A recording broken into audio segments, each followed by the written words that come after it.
Email from an administrator.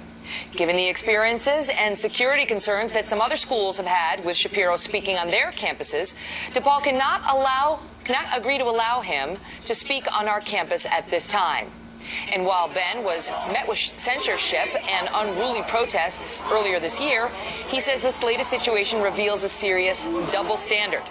Ben Shapiro is an attorney and editor-in-chief of thedailywire.com. Ben, great to see you.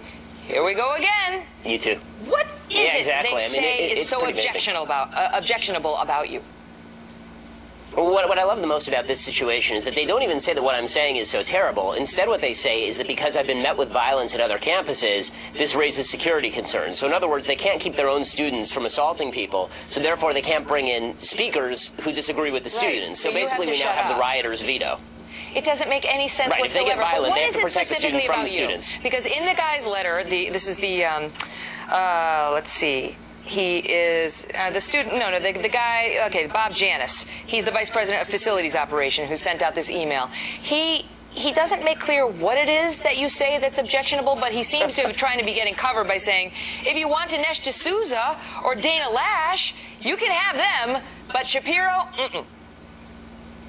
I have no idea. I mean, honest to God, Dinesh D'Souza was dangerous enough the Obama administration jailed him, so I have a feeling that it has nothing to do with my views. He made they had a Palestinian terrorist, convicted terrorist, a couple of years ago, right? They actually had a woman named Razmia Oda speak on campus a couple of years ago. She's actually a convicted terrorist. So I think it has very little to do with what I'm saying, and much more to do with the idea that these administrators are so gun-shy of controversy that they don't want to tell their own students to, I mean, what they really should tell the students is, guys, you seem a little bit excitable. Hand out some free pot. Everybody will just come down a little bit, and then everything will be all right. But I guess they're unwilling to do that. But that's the thing, is if you think the students are going to get unruly because they don't like what a speaker is saying, then you might need to hire a little extra security. Do you stand for free speech, or don't you? And this is how it's been eroded at the edges, and it's getting a little closer to the middle now, Ben. It's not even just at the edges these days.